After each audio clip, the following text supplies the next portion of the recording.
Hello friends, ఓహో ఛానల్కు like, share, subscribe చేస్తున్నందుకు ముందుగా మీ అందరికీ థ్యాంక్స్.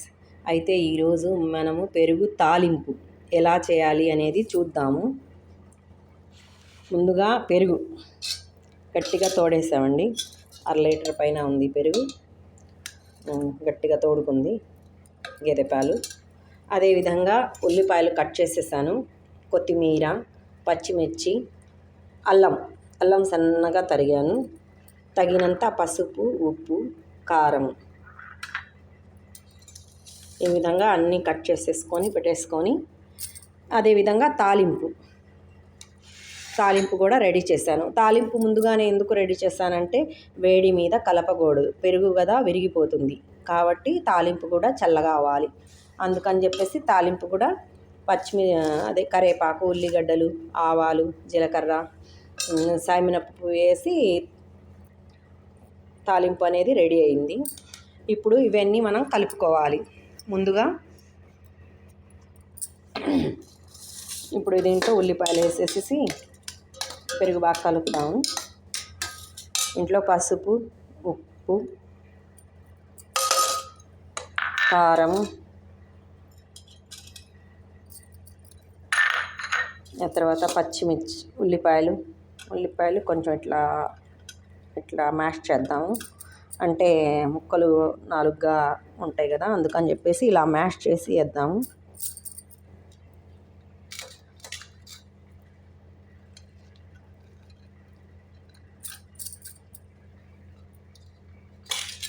ఇలా హ్యాండ్తో ఇలా మీరు మ్యాష్ చేస్తున్నారు కదా అనుకోవచ్చు, నేను బాగా హ్యాండ్ వాష్ చేసుకొని వచ్చాను. అదేవిధంగా అల్లము సన్నగా తరిగిన ముక్కలు. మనకు పెరుగు చట్నీలు, పెరుగు తాలింపులో అల్లం ముక్కలు పంటి కింద అక్కడక్కడ తగులుతుంటే టేస్ట్ బాగుంటుంది. అందులో ఇది చలికాలం కదండి, కొంచెం అల్లం అనేది తగులుతుంటే మంచిది.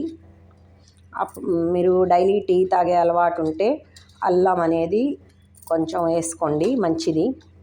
అల్లం టీ తాగడం వల్ల కొంచెం మన బాడీలో కఫాన్ అనేది తగ్గిస్తుంది, అదేవిధంగా ఇమ్యూనిటీని పెంచుతుంది.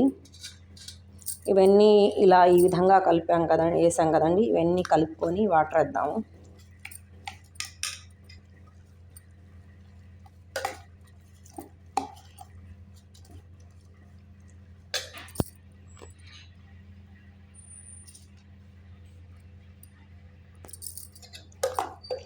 బాగా కలిపి కొంచెం గట్టిగా ఉంటే వాటర్ వేసి కలుపుదాము.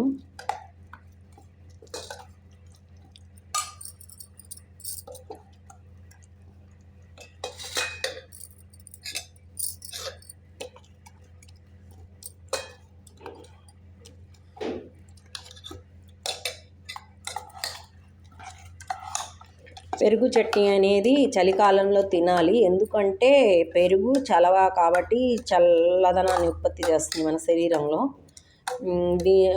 అలా ఉత్పత్తి చేయకుండా మన శరీరానికి మంచిగా ఉండడానికి, వేడిని ఉత్పత్తి చేయడానికి పసుపు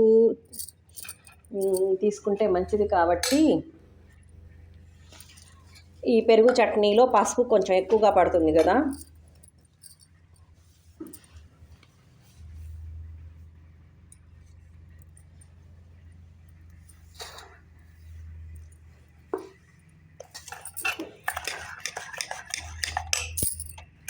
ఈ విధంగా కలిపాం కదండి, ఇంకొంచెం పసుపు వేద్దాము.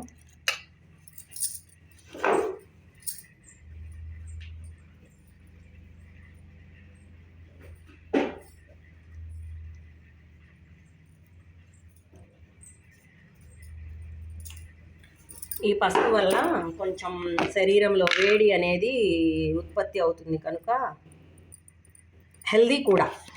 ఈ చలికాలానికి పెరుగు చట్నీ ఇమ్యూనిటీని పెంచుతుంది, ఎందుకంటే దీంట్లో అల్లం వేసాము, పసుపు ఎక్కువగా పడుతుంది, కూరల్లో తగినంతే వేసుకుంటాం కదా. దీంట్లో అయితే నైట్ తినకూడదు, ఇంత చలికాలంలో నైట్ అనేది పెరుగు చట్నీ తినకూడదు, కఫాన్ని పెంచుతుంది, ఉన్న వాళ్ళకి లేని వాళ్ళకి కూడా. ఇప్పుడు పసుపు వేసాము, ఇంకొంచెం బాగా పచ్చగా వచ్చేసింది. ఇప్పుడు కొంచెం గట్టిగా ఉంది కాబట్టి వాటర్ కలుపుకున్నాము.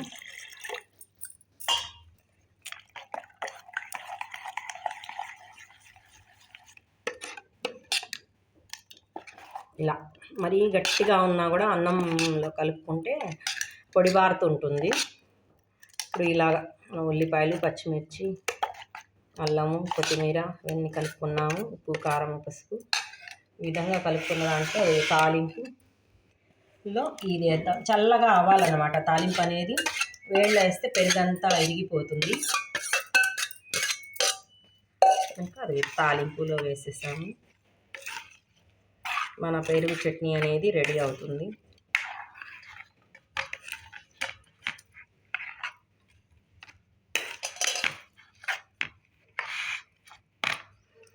ఇప్పుడు ఇది సరిపోతుంది. చూద్దాము సాల్ట్ అనేది పడుతుందా, సరిపోతుందా అనేది అదొకటి చెక్ చేసుకుందాం. అన్నీ సరిపోయితే కొంచెం సాల్ట్ అనేది చూద్దాం టేస్ట్.